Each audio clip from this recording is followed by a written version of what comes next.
This is The Fault in Our Stars, and I'm live streaming a book club discussion of this book.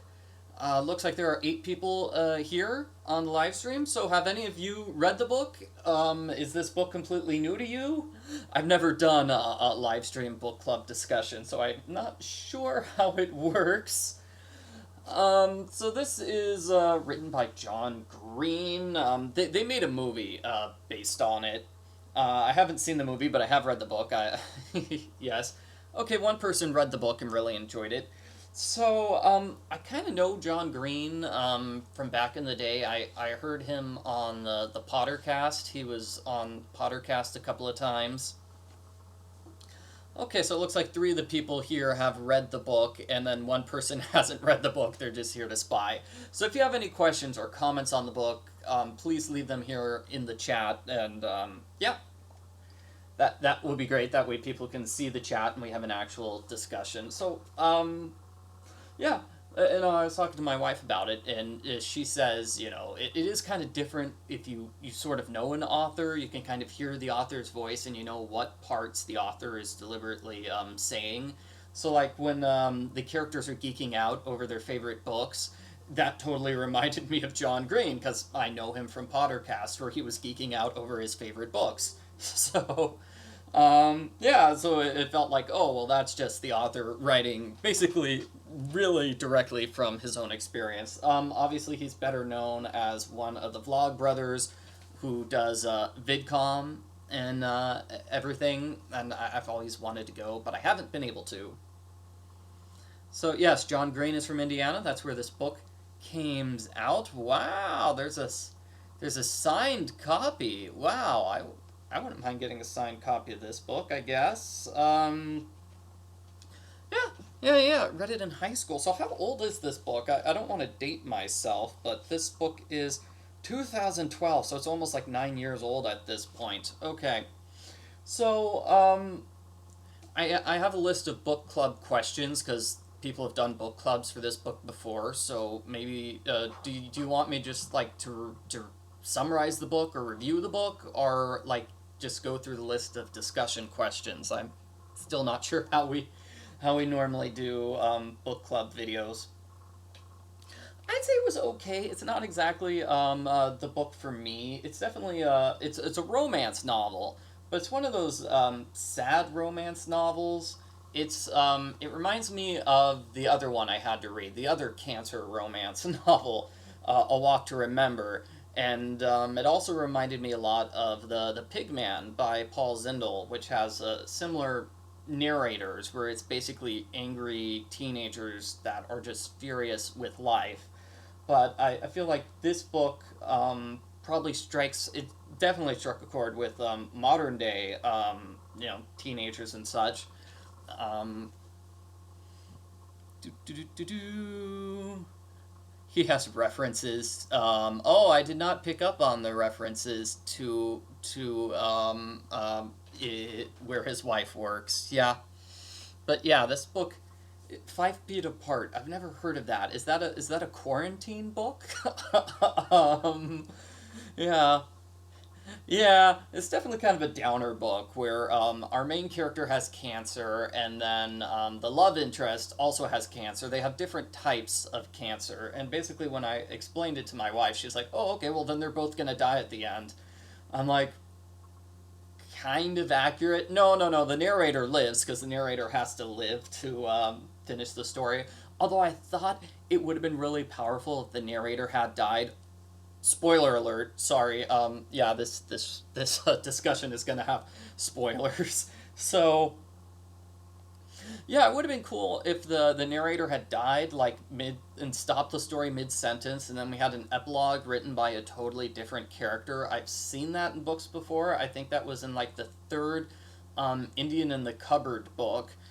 They did something similar along those lines where the narrator switches. And it's definitely assumed to die. We can definitely assume the main character is going to die very, very soon. Hazel is definitely going to die soon. Um, Basically, the miracle drug, which doesn't really exist, um, That's in the back of the book. He's like, by the way, this miracle drug doesn't really exist, but it bought Hazel a few years. I don't think it bought her a few decades. And somebody's laughing. I'm pretty heartless for saying it'd be cool if she dies. Yeah, and that's what happens in the book.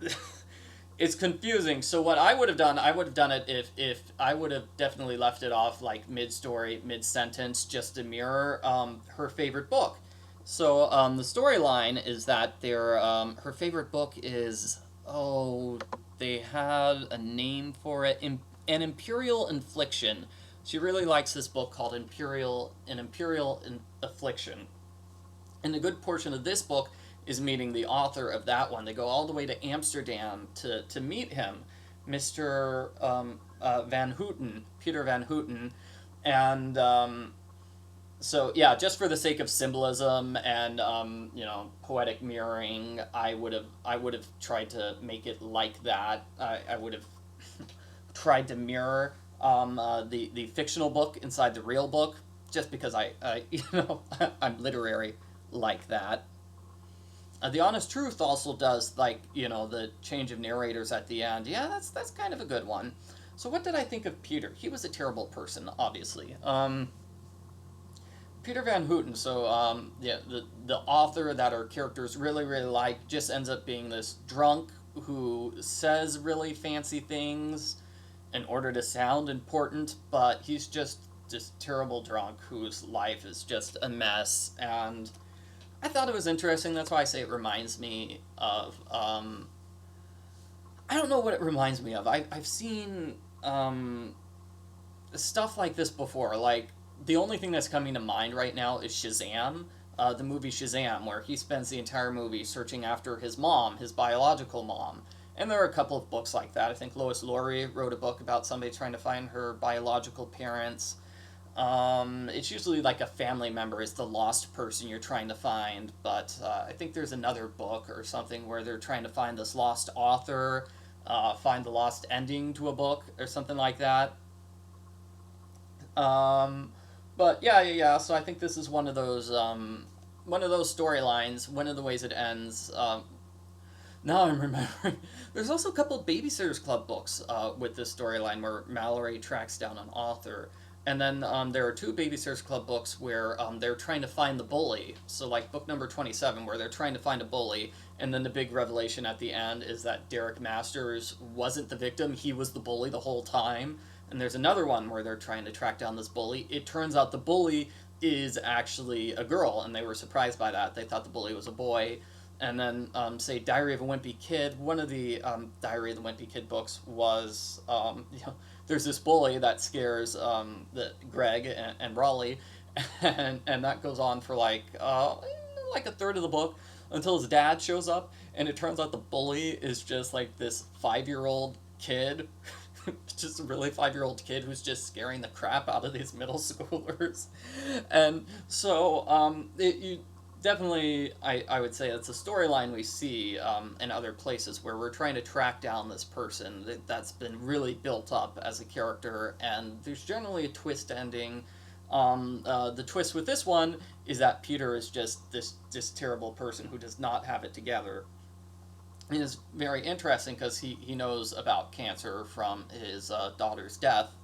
That's why he knows so much about the cancer, and that's sort of what ruined him. And I feel like that's something which kind of inspires our heroes. I shouldn't put it that way, but I mean, them seeing somebody handle cancer the wrong way is sort of what inspires our heroes to maybe learn about cancer and accept it the correct way. Maybe that's the better way to put it.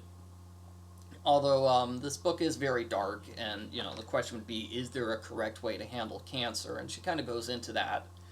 Like, there's the idealized cancer person who never complains and is very happy all the time, and the book just sort of denigrates that as completely unrealistic.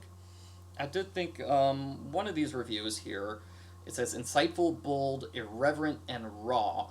And so I thought that was sort of an accurate description. It's very very raw, I guess, and irreverent. So I mean, it goes play. It's not a G-rated book. It basically tries to show cancer in a really realistic, and also very depressing way with all this painful stuff. And that's something that I personally am not a huge fan of, but I understand the use of it. So I mean, I posted this stuff on All Souls Day this year, so I posted a bunch of like this Catholic stuff about death, basically saying, "Hey, guess what? You're going to die, and everybody who knows you is going to die, and everybody who knows them is going to die. You are going to die and be forgotten. Happy All Souls Day." And then I had pictures of famous people, like, oh, here's a pope, here's a priest, here's a bishop, and it's just a bunch of skulls. It's just a bunch of skulls, and that was taken directly from the rectory of a church in, I think, Los Angeles or somewhere. Where, yeah. So it's something. Oh, he does do videos about these various characters. Okay, okay, I guess that makes sense. Yeah, yeah. So I mean, it's you know what am I? Just going to a religious tradition. People are just life in general. People try to sugarcoat death and everything, and they don't really talk so much about like even the idea of childhood cancer doesn't really get discussed all that much. People don't like to think about death happening to someone who's a teenager. People definitely try to think death happens. It's something that only happens to old people, right? And that's sort of a lie that we tell ourselves. But you just go back in history and look at people who lived. I mean, I just read some stuff for St. Patrick. The St. Patrick of St. Patrick's Day, and he lived in the 300s. And guess what? He had to bury a lot of children because the infant mortality rate was huge. And that changes your outlook on life if you have to bury a bunch of children, people that never made it to adulthood. And I was thinking myself while reading this too, how many people have been to funerals? Because I'm in my mid 30s right now, and I'm basically the only person I know who's been to multiple funerals. My wife hasn't. I don't think she's been to any funerals, and that sort of changes you. Yeah, if you work as a nurse and you get to see a lot of, yeah, when you're a nurse and you get to see dying people, that's sad too. It's a different experience if you're going to a funeral versus if you're you get to know the person before they die. That actually happened to me when I was in training to become a priest. So I met this woman 3 times, and it was like a month apart. So I met her. We were doing last rites for her husband because he was on his deathbed, and then I met her again at the graveside ceremony where we were burying him. And then about a month later, by coincidence, I met her again, and we got to have a long talk about her and her life. And it was very eye-opening, very interesting. It's just not an experience most people have, and I feel like that's part of the good part of this book is just going into experiences of death, because it is healthy to be able to talk about death, and yeah, as opposed to pretending death doesn't exist. And let's see. Yeah, I got to watch my grandma die slowly, but actually she died pretty quickly though. But it was about a month though that she was with us in our house. So Isaac's character, somebody says Isaac's character really about how cancer affects people. He lost his girlfriend, as well as his sight. Yeah, that was interesting. Isaac's character, I like that aspect of it, because when people get sick, like this book says, well, guess what happens when you get sick? Some people stop showing up, and then some people start showing up. I think they went through a Facebook page. They didn't call it Facebook, though, but it's like all these people posting messages saying, "We love you." It's like, "We're so sad you're dead. Sorry about, you were a strong fighter." And it's like, where were all you people when he was dying in the hospital? Nowhere. Nowhere. So that's something that happens too. It's some people, you know, don't don't show up, and then some people who you thought would be there aren't there. They can't handle it, and they can't leave. Yeah. So who is my favorite character? I'd say Hazel's probably my favorite character. I didn't really like Gus that much. I know he's the main character and he's supposed to be the irreverent, funny guy, but I didn't really like him all that much. I kind of liked Hazel. Hazel has a dark humor, um, which is fine. I like jokes. I can handle dark humor. But Augustus, I just thought was kind of weird. It does remind me a lot of A Walk to Remember, where are just like tons of other romance novels I've read, where it's basically okay. This person is a love interest. We know from chapter one that this person is a love interest, and their main role is to be the love interest of the main character. And sometimes it feels like that gets in the way of the character's personal growth and development. Now, this book does a particularly good job of that, but at the start, it was more like, okay, you could tell he's the love interest, and that's his main role. Whereas later on in the book does a much better job of developing him. Mm-hmm. Yeah, the part of the book really shows. Somebody's commenting here. That part of the book really shows how the people who fight to stay in your life are the ones who really care. And then the book kind of goes into other issues of that. Like sometimes there are people who have to be in your life, like your parents, for example. When you're a teenage kid and you're dying of cancer, your parents kind of have to be there. Like Hazel's mom kind of has to be there to take care of him, and Augustus, Hazel's mom has to take care of her, and Augustus's parents sort of are there to take care of him. But his sisters aren't there, and they show up at the end when he's dying. Yeah, but we also get the flip side of Hazel doesn't want to be with Augustus. She keeps trying to push him away because she doesn't want to hurt him, because she knows she's going to die. It's going to really hurt her both ways. If she falls in love with him, when he dies, it's going to break her heart. And when he dies, it's going to break her heart. It's basically just a flip of the coin as to which one of them is going to die first and which one is going to be heartbroken first. Yeah. It was kind of sad. I was interested in the part where she reflected on whether or not her parents will stay together.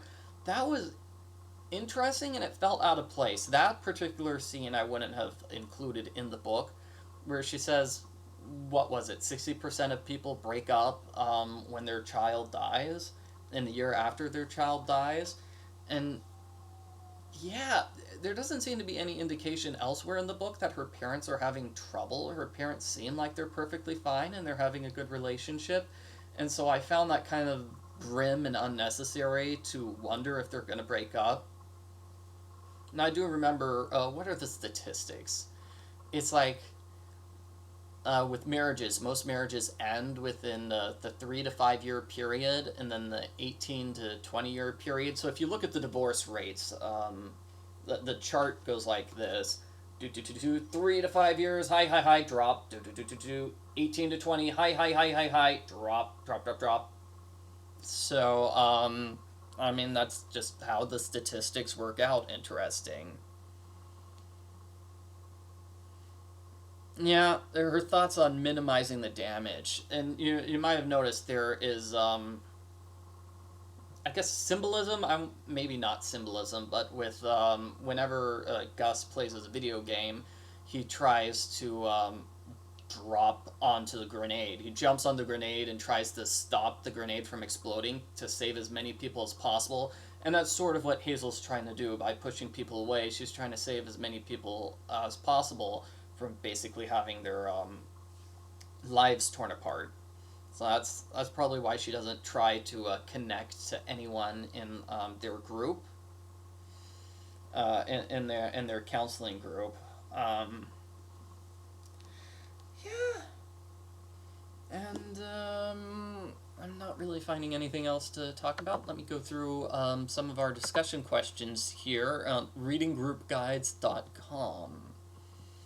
During a disagreement regarding Hazel's attendance at the support group, her mother tells her, Hazel, you deserve a life. Consider the irony of this statement. Yeah, that is a very ironic statement because she's dying, but it's like, well, is it really a life if you're just at home inside all day, just worrying about yourself and, going, woe is me, woe is me? Well, Edgar Allan Poe might think that's a pretty good life. But yeah, the trip to the Anne Frank house was interesting. So apparently, John Green spent like 2 months in Amsterdam, so he must have visited the actual Anne Frank house. I remember reading Anne Frank when I was about Hazel's age and kind of hated it, didn't really understand it. Our entire seventh grade just did not like it. It was either seventh or eighth grade. And oh my gosh, nobody liked the book. Nobody really read it. So it's interesting you picked that one to go over. Yeah. Yeah. Yeah. Hazel basically just stayed at home and just read this book over and over and over again, this cancer book over and over and over again. That was basically all she did. I'm pretty sure, yeah, if I reread the Anne Frank Diary of Anne Frank as an adult, I probably would find it more meaningful. But I guess it hits you differently because she was a teenager, and if you're a teenager reading a book by a teenager, that's, I mean, same thing with this. It's like if you're a teenager reading this book that's written by a non teenager, it's different from reading a book which is actually by a teenager. So, yeah, I'm not sure that the Anne Frank stuff worked super well, but it was an interesting scene nonetheless, so I have no problems with it. Just my personal history with Anne Frank is not, the best. I really can't remember it besides for the fact that everyone in our class disliked it. And so, our teacher had the exam, so over half of the class just skipped class that day when we had the test for Anne Frank. That's how much people didn't like it. And so the teacher just had the exam the next day. Yeah.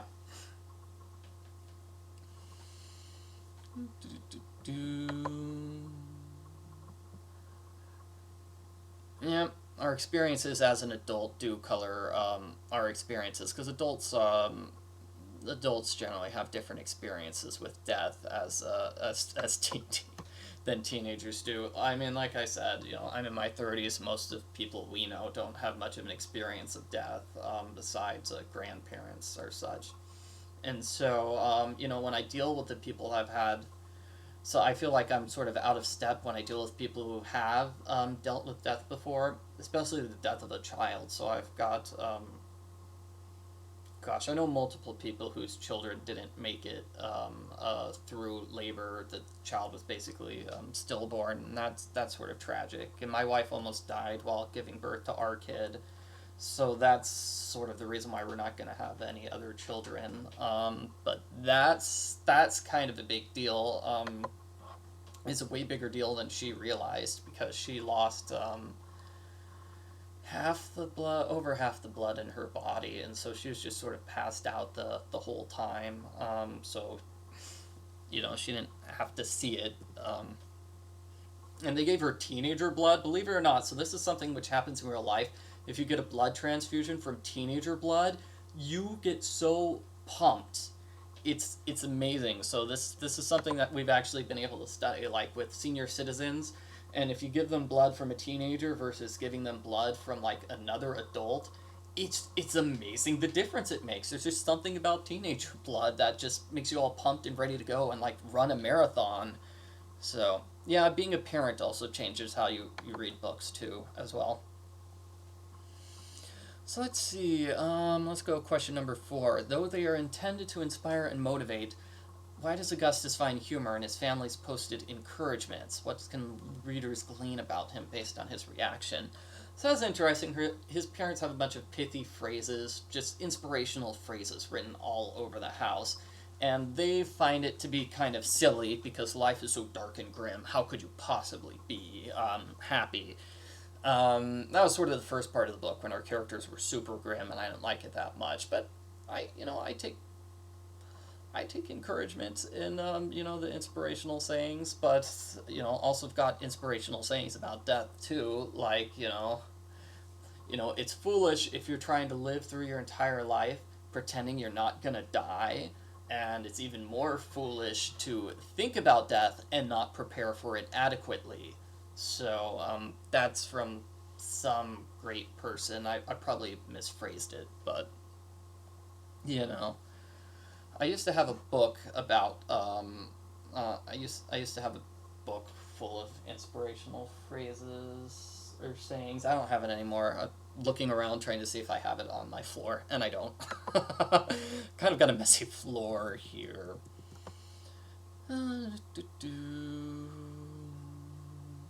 Why does Hazel feel so desperate to find out what happens after her book ends? Her favorite book doesn't have an ending. Why do you think she's so desperate?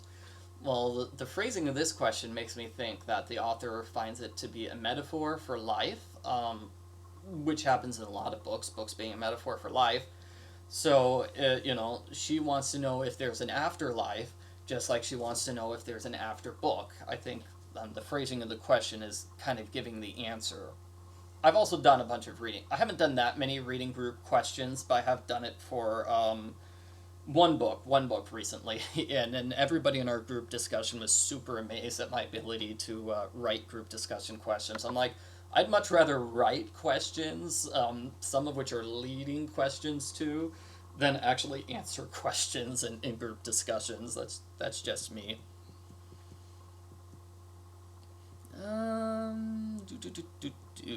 So let's talk about the symbolism of, unless somebody has some other questions or topics to talk about, I'm going to sort of end by talking about the symbolism of the title. So The Fault in Our Stars, so that comes from Shakespeare, and they actually quote Shakespeare in the book, so I don't have to remember it, because I don't even know what Shakespeare play that is. What sort of experience do people have with Shakespeare? There were two Shakespeare plays I had to read in high school, and then I've never read Shakespeare again. That's that's my experience of Shakespeare. Yeah, so notice that, somebody points out Hazel wants to know what happens to the people in her life, so you'll notice all of her questions about what happens after the end of Imperial Affliction. She's not asking about the main character, she's asking about all the other characters. What happens to the hamster? What happens to her parents? And I feel like that basically definitely reflects how she feels about her life. She's more concerned about what's going to happen to her parents, what's going to happen to all these other people, as opposed to what's going to happen to her specifically after she dies. So, that's a good thing. So the play with Horatio, is that um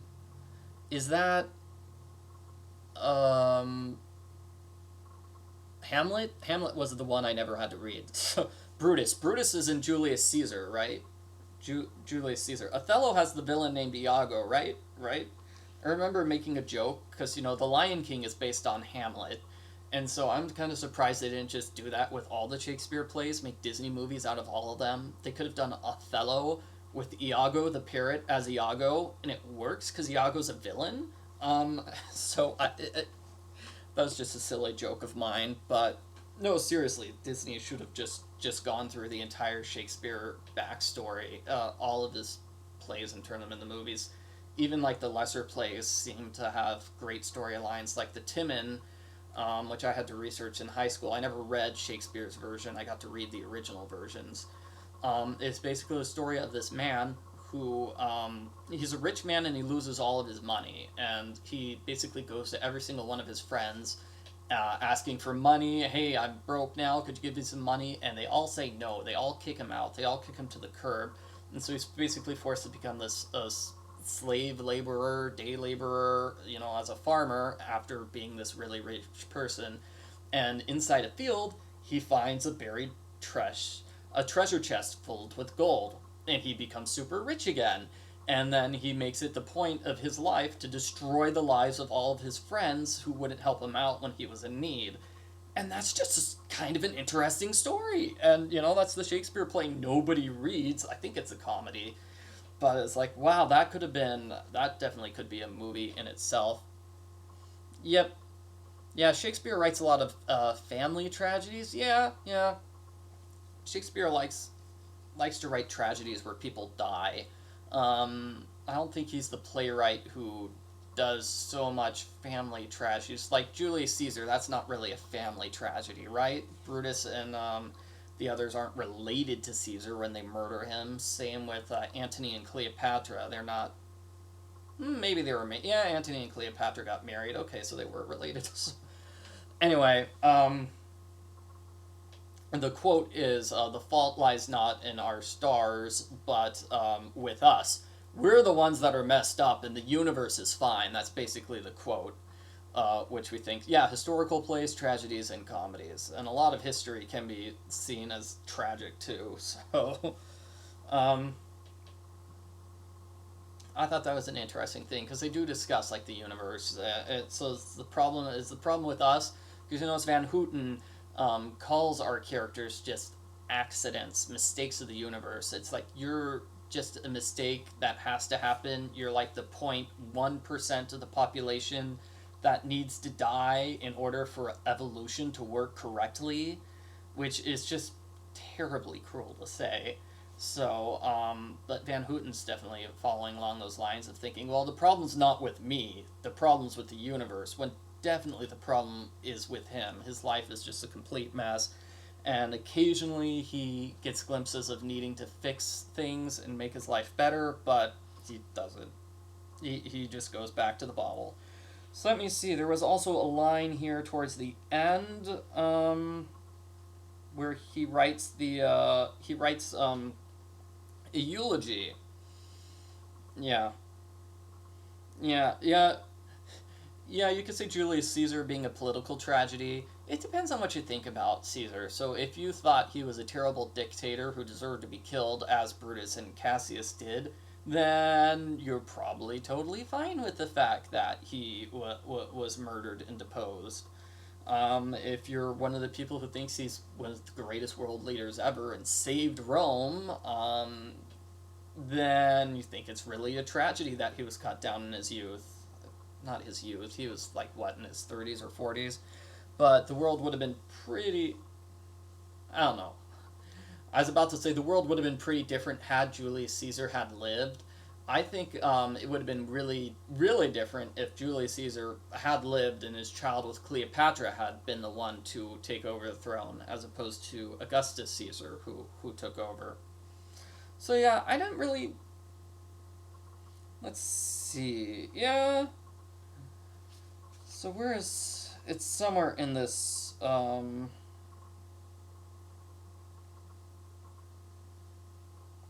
He did the line about. There was a line, I'm totally forgetting here in the eulogy, where he mentions stars. And so that was definitely. It just light turned on in my head. Symbolism, referencing the title. Not really a title drop, but Fault in Our Stars. You could also think that Van Houten is a star. You can read the title that way, because he's this really important person that our characters build up on a pedestal, and he's very faulty. They thought he was great, but yeah, I can't discuss this and actually read the book at the same time. Anyway, somewhere in the final chapter they mention stars and stuff like that. So if you're writing a report on this book, that's one avenue you could take. Just all the places where stars are mentioned. Yeah, I thought the eulogy was pretty good. It obviously requires some editing, but other than that, it's. Well, here's the interesting thing about the eulogy is that he has a bunch of parenthetical remarks to Van Houten, and I feel like if those had been removed, then I would have liked the eulogy better. But maybe that's just me. Yeah. So the fault lies in our stars and in ourselves. Yeah, that's a nice way of putting it. So it's like there are enough problems with the universe. How would I phrase it? It's like, yeah, people have enough problems on their own and they create enough problems of their own. You don't really need to go blaming the universe for a lot of problems. Yeah, so, no, definitely thought The Fault in Our Stars. Just I thought that definitely was supposed to refer to Van Houten. He was supposed to be the one, but you can also look at stars as fate or destiny, or as I've been saying, just the universe in general. But gosh, it's just somewhere.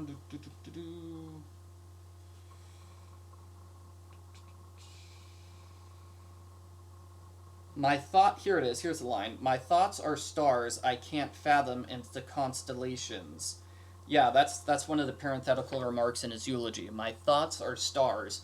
So tie that to The Fault in Our Stars. His thoughts, the fault in his thoughts, they're just like stars that he's trying to bring together and form constellations to form beautiful things, but his thoughts are just sort of scattershot everywhere, and that's sort of a problem. Is not all the things you think don't seem to come together. That's another way of doing it. So this book can be seen through that lens of we have all these thoughts about cancer, and you might have noticed they seem to go all over the place, and there doesn't seem to be one direct answer which ties everything up into a bow and makes cancer bearable. It just seems to be a more scattered shot. Yeah. Yeah, are there just some people who are destined to die early? I don't know about that. Yeah, that would be getting into destiny and fate, and this book doesn't really go into destiny and fate. So, yeah, that's one angle of this that the book doesn't really go into is fate. It's like maybe I was supposed to die young. Hazel doesn't think that. Augustus doesn't think that. They're more on the other side. It's like, no, I'm not supposed to die young. This is terrible. This is the worst. Okay, so I think that's it for The Fault in Our Stars. I don't know if I'll be reviewing any other John Green books. I was commissioned to read this book, so that's why I read it. I didn't pick it. Somebody else picked the book for me. So, yeah. Oh yeah, another thing about eulogies. So as somebody who's been to funerals before, eulogies can be kind of terrible.